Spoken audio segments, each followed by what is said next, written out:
आपने आज मुझे इस चर्चा में भाग लेने का मौका दिया, इसके लिए मैं आपको धन्यवाद देती हूँ। आज जिस विषय पे हम चर्चा कर रहे हैं वह केवल एक विषय नहीं है, भारत की आत्मा का एक हिस्सा है। हमारा राष्ट्रगीत उस भावना का प्रतीक है जिसने सोए हुए, गुलामी में सोए हुए भारत के लोगों को जगाया, जिसने उन्हें हिम्मत दी कि ब्रिटिश साम्राज्य के सामने खड़े होकर वह सत्य और अहिंसा के नैतिक हथियारों के साथ सामना कर पाए। आज ये चर्चा एक भावना के ऊपर है।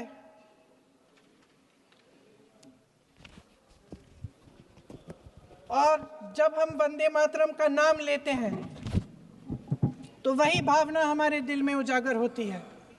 जब हम वंदे मातरम का नाम लेते हैं तो हमें उस पूरे इतिहास की याद आती है जो स्वतंत्रता संग्राम का इतिहास था, उसकी पीड़ा, उसका संघर्ष, उसका साहस, उसकी नैतिकता, उसका जो बल था कि ब्रिटिश साम्राज्य उसके सामने झुका। अध्यक्ष महोदय, वंदे मातरम उस आधुनिक राष्ट्रवाद की अभिव्यक्ति है जिसने भारत के लोगों को एक राजनीतिक और नैतिक आकांक्षा से जोड़ा, जिसने भारत के लोगों को एक साझा नियति के उत्तराधिकारी, एक साझा भविष्य के निर्माता के रूप में देखा। लेकिन आज की ये बहस मुझे कुछ अजीब सी लग रही है। जैसे मैंने कहा, ये गीत देश की आत्मा का हिस्सा बन चुका है। 150 सालों से देशवासियों के दिलों में ये गीत बस चुका है। 75 सालों से हमारा देश आजाद है, तो फिर आज इस बहस की क्या आवश्यकता है?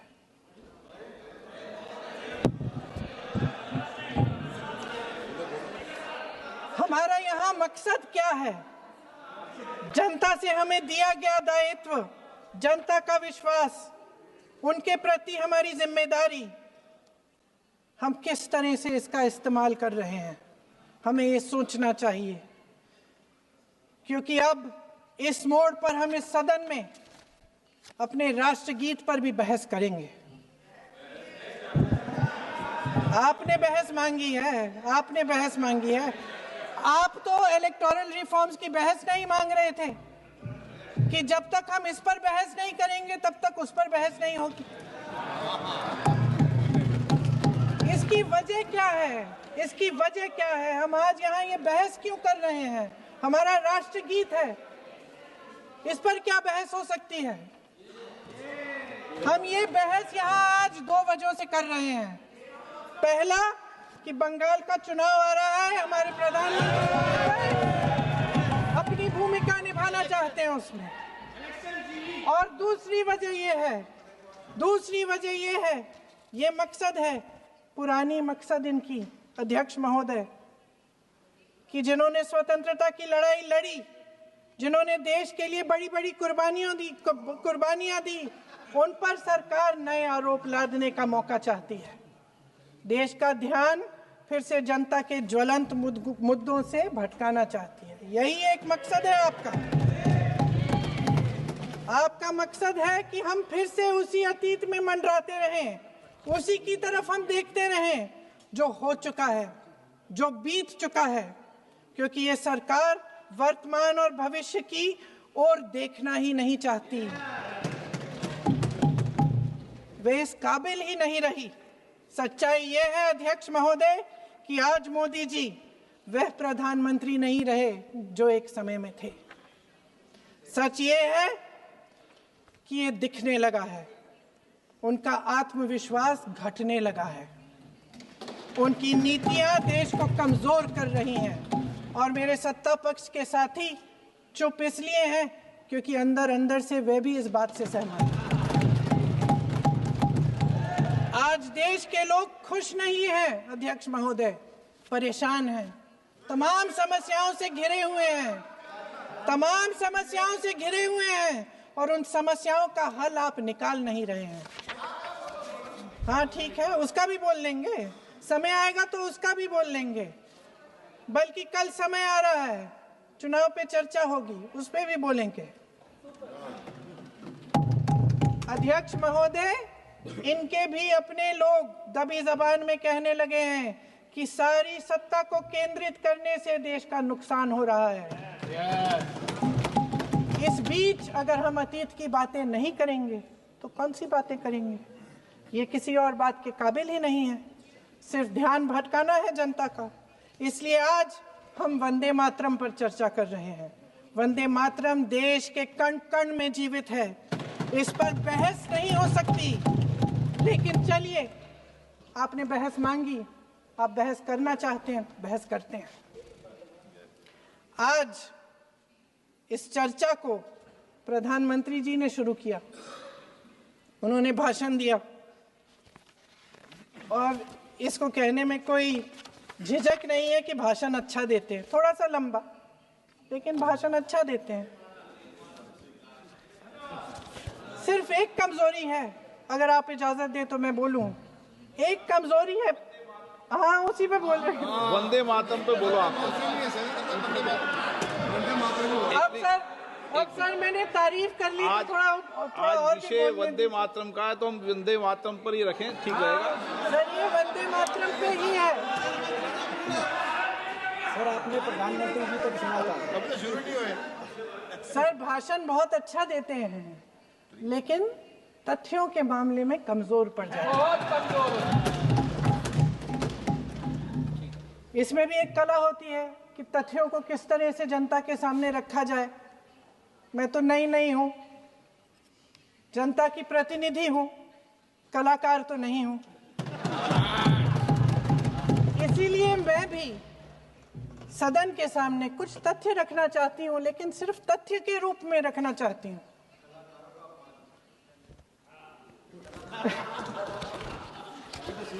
मैं उदाहरण दूं, उदाहरण दे देती हूँ। सर मांग रहे हैं सर वंदे मातरम के बारे में, वंदे मातरम की जो सालगिरह पे आपने एक बड़ा कार्यक्रम आयोजित किया था, उसमें प्रधानमंत्री जी ने भाषण दिया। उसमें उन्होंने कहा कि 1896 में पहली बार गुरुदेव रविंद्रनाथ टैगोर ने ये गीत एक अधिवेशन में गाया। उन्होंने ये नहीं बताया कि कौन सा अधिवेशन था, महासभा, हिंदू महासभा का अधिवेशन था, आरएसएस का अधिवेशन था, किस बात से कतरा रहे थे कि ये कांग्रेस का अधिवेशन था। और उदाहरण दूं कि मैं अपना भाषण जारी रखूं, दे रही हूं। जो वंदे मातरम की जो क्रोनोलॉजी है वो भी आप समझिए, जो असली क्रोनोलॉजी है। 1875 में महाकवि बंकिम चंद्र चट्टोपाध्याय ने इस गीत के पहले दो अंतरे लिखे, जो आज हमारे राष्ट्रगीत घोषित हुए हैं, मतलब जो घोषित हुए थे और जिसको हम आज अपना राष्ट्रगीत कहलाते हैं। ये पहले दो अंतरे लिखे 1882 में, 7 साल बाद उनका एक उपन्यास प्रकाशित हुआ, आनंद मठ। उस उपन्यास में यही कविता उन्होंने प्रकाशित की, लेकिन इसमें 4 अंतरे जोड़ दिए।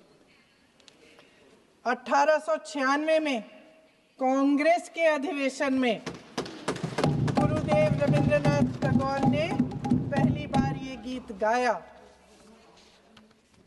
1905 में बंगाल के विभाजन के खिलाफ आंदोलन के समय वंदे मातरम जनता की एकता की गुहार बनकर गली गली से उठा। गुरुदेव रविंद्रनाथ टैगोर जैसे महान स्वतंत्रता सेनानी इस गीत को खुद गाते हुए बंगाल की सड़कों पर उतरे। विद्यार्थियों से लेकर किसानों तक, व्यापारियों से लेकर वकीलों तक, हर कोई ये गीत गाने लगा। इस गीत की शक्ति को समझिए। ब्रिटिश साम्राज्य इसको सुनकर कांपता था और हमारे देशवासी इसको सुनकर वह मन बनाते थे, वह हिम्मत बनाते थे कि इस भयंकर साम्राज्य के खिलाफ सत्य और अहिंसा के नैतिक हथियारों को लेकर शहीद होने की तैयारी करते थे। ये गीत मातृभूमि के लिए मर मिटने की भावना को जगाता है। इस गीत की शक्ति ये है, इस गीत का हमारे देश से जुड़ाव ये है।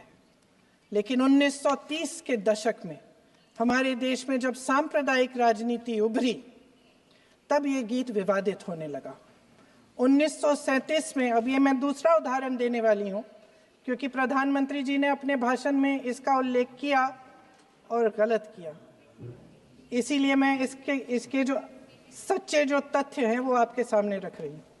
1937 में नेताजी सुभाष चंद्र बोस कांग्रेस का अधिवेशन कलकत्ता में होने जा रहा था, उसका आयोजन कर रहे थे।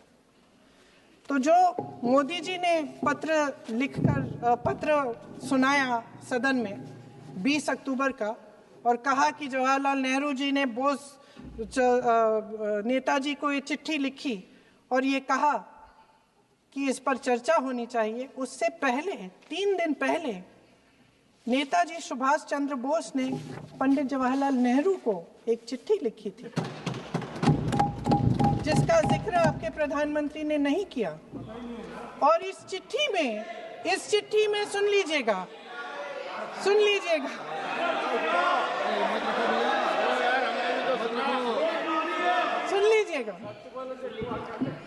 आप नेताजी के लफ्ज नहीं सुनना चाहते? बंगाल का चुनाव आ रहा है,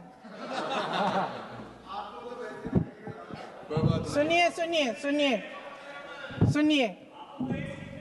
हाँ, कोई बात नहीं, हम तो देश के लिए हैं, हम देश के लिए हैं। आप चुनाव के लिए हैं, हम देश के लिए हैं। हम जितने भी चुनाव हारे, हम यहाँ बैठे रहेंगे और आपसे लड़ते रहेंगे और आपकी विचारधारा से लड़ते रहेंगे। अपने इस देश के लिए, अपनी इस मिट्टी के लिए लड़ते रहेंगे। आप हमें रोक नहीं सकते।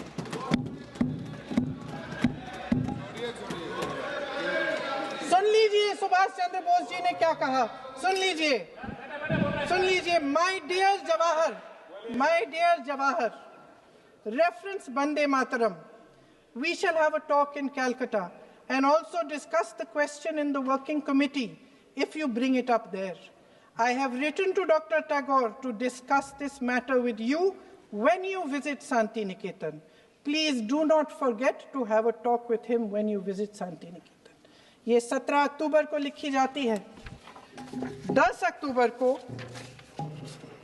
नेहरू जी इसका जवाब देते हैं और आपके और 20 अक्टूबर को, हाँ ठीक है, 20 अक्टूबर को नेहरू जी इसका जवाब देते हैं। इस जवाब की एक पंक्ति प्रधानमंत्री जी ने सुनाई, बाकी पंक्तियां क्यों नहीं सुनाई? क्योंकि उनमें नेहरू जी क्या कह रहे हैं? There is no doubt that the present outcry against Vande Mataram is to a large extent a manufactured one by the communalists. Whatever we do, we cannot pander to communalists' feelings, but to meet real grievances where they exist. I have decided now to reach Calcutta on the 25th morning.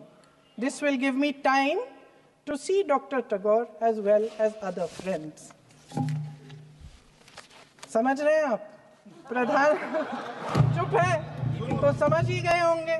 फिर क्या होता है?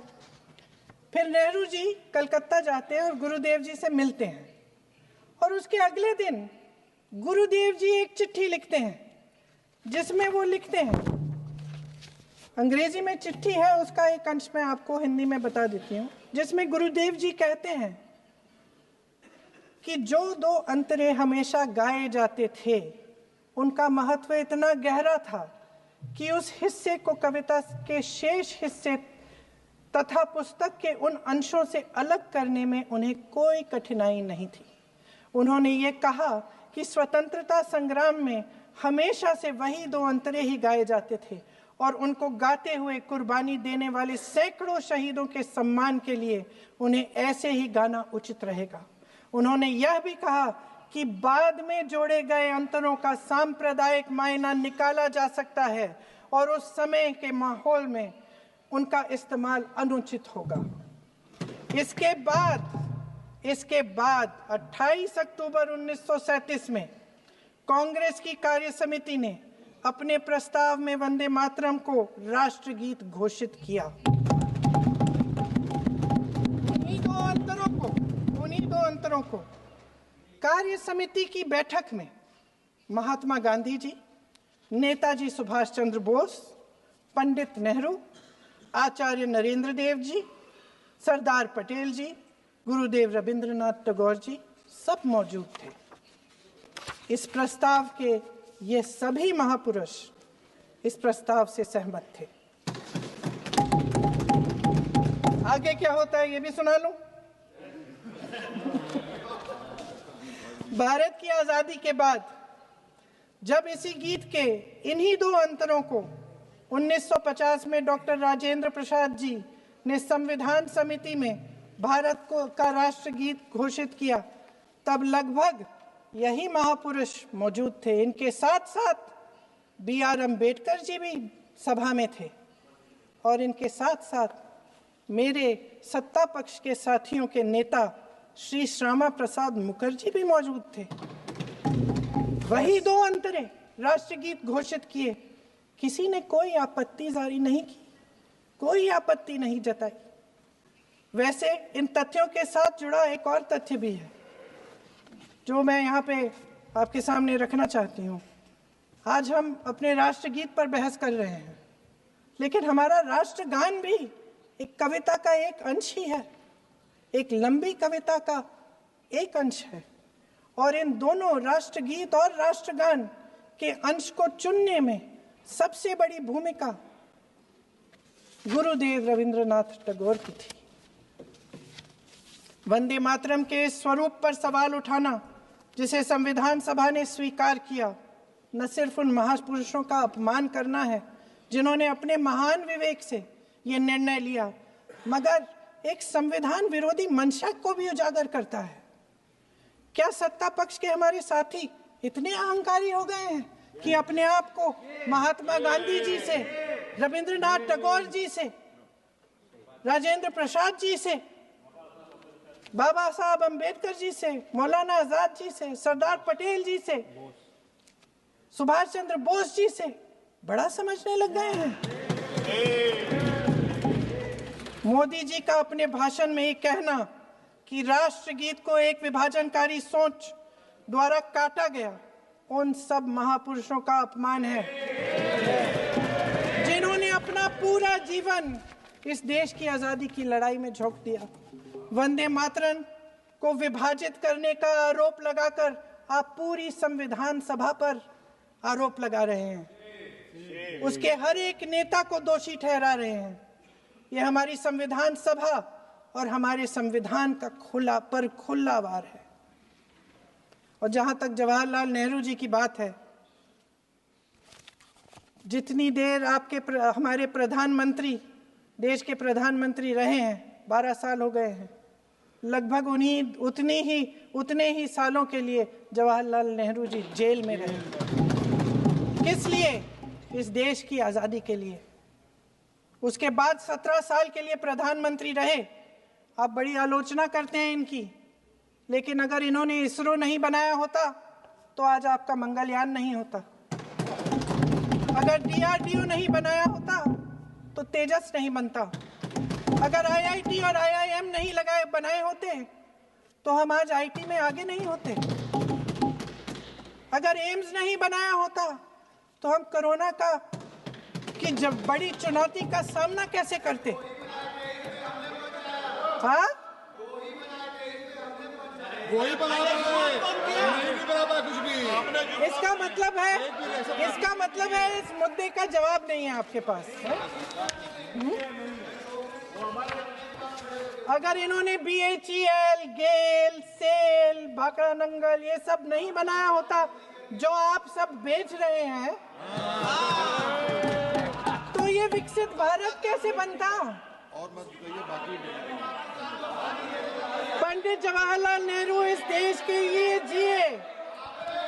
सुन लीजिए, बेच लो यार, और बाकी भी बेच देंगे जी। पंडित जवाहरलाल नेहरू इस देश के लिए जिए और देश की सेवा करते करते उन्होंने दम तोड़ा। फिर भी सुन लीजिए, मेरी एक सलाह ले लीजिए, मेरी एक सलाह ले लीजिए। सर मैं आपको आपके माध्यम से सलाह दे रहे हैं, हम छोड़ना नहीं है। सर मैं आपके माध्यम से एक सलाह दे देती हूँ। हमारे प्रधानमंत्री महोदय 12 सालों से इस सदन में हैं, मैं मात्र 12 महीनों से हूँ। फिर भी छोटी सी सलाह है।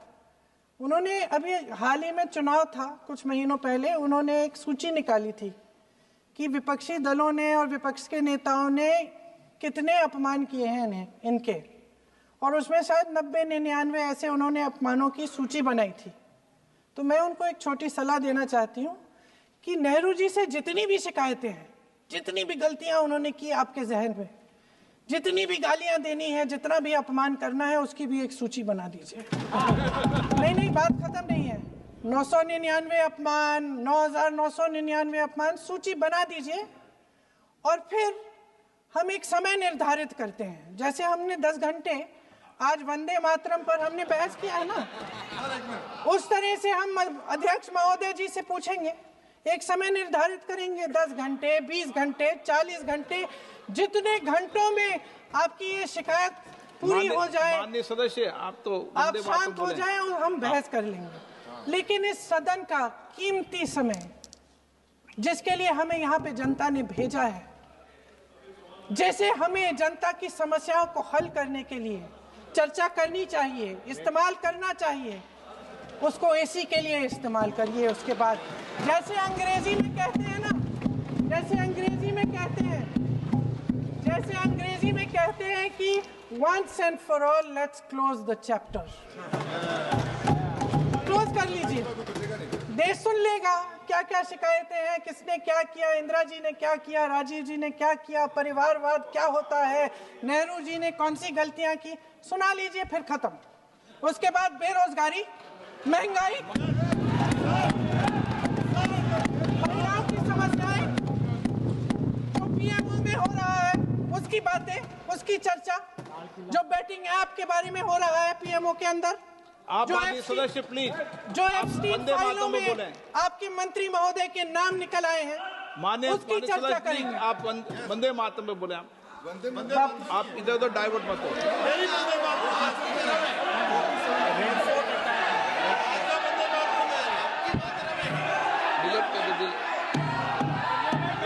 क्या हो गया? आप 1 मिनट, हाँ कर दो। क्या हो गया? अंत में चिड़ी गए।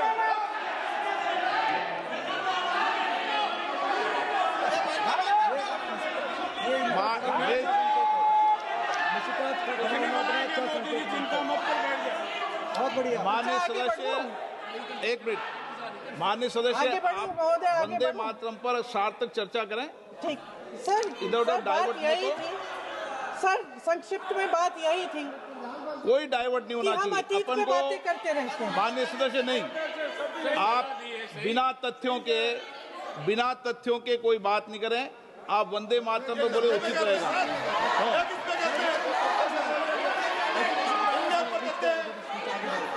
मैंने प्लीज, अध्यक्ष महोदय, मैं आपकी बात मानती हूँ, लेकिन बिना तथ्य के बहुत सालों के लिए ये हम पर आरोप डाल रहे हैं। हम चुपचाप सुनते हैं, इनको भी थोड़ी सी संतुलन होनी चाहिए, सुनने की थोड़ी सी हिम्मत होनी चाहिए। ये राजनीति है, हम बोलेंगे, आप वंदे मातरम बोलें। ठीक, वंदे मातरम सर। महोदय, आज की ये बहस सिर्फ ध्यान भटकाने के लिए की जा रही है, क्योंकि ये सरकार इस देश के वर्तमान की असलियत छिपाना चाहती है। आज देश का युवा कितना परेशान है, कितनी मुश्किल में है, पेपर लीक होते रहते हैं, बेरोजगारी है, महंगाई इतनी बढ़ चुकी है, इसकी चर्चा हम सदन में क्यों नहीं कर रहे हैं? आरक्षण के साथ जो हो रहा खिलवाड़ है उसकी चर्चा हम यहाँ क्यों नहीं कर रहे हैं? महिलाओं की बात होगी, बड़े बड़े ऐलान होंगे, मगर उनकी परिस्थितियों को सुधारने के लिए कोई ठोस कदम यहाँ क्यों नहीं उठाया जा रहा है? इन्हीं दरवाजों के बाहर खड़े होकर पत्रकार तरह तरह, आपने कहा कि आरोप मत लगाइए बगैर तथ्य के, तो मैं बोलूं कि नहीं बोलूं? नहीं, बिल्कुल नहीं। नो, आप उधर की बात मत बोलो। आप जल्दी से बोल लेते हो, सदन में जो कुछ भी बोले हैं वो तथ्यों से बोले। आपको हर चीज ऑथेंटिक करनी पड़ेगी, इसलिए आप तथ्यों से बोले। अच्छा सर, बड़े बड़े शहरों में प्रदूषण है, लेकिन हम इस सदन में बैठकर सिर्फ छोटी छोटी बातें करेंगे। जी, जो अतीत की बातें हैं ना, जो बार बार आप चाहते हैं कि हम पीछे देखें, लेकिन हम आगे भविष्य की बात, वर्तमान की बात, जो असली समस्याएं हैं उनकी बात न करें, ये छोटी बात होती है। आप में हिम्मत है तो भविष्य की बात करिए, हिम्मत है तो बात करिए कि बेरोजगारी क्यों है, कि पेपर लीक क्यों होते हैं। आप चेयर को एड्रेस करें। आपको अच्छा, खत्म कर लेती हूँ, चेयर के एड्रेस करो आप। अध्यक्ष महोदय जी, सच्चाई ये है कि इनका शासन दमन का शासन है।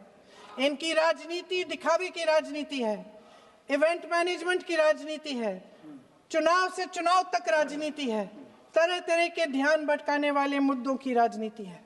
वंदे मातरम इस देश की उन्हीं उम्मीदों की गुहार है जिन्हें आपका शासन हर रोज ठुकरा रहा है। आज भी सरहद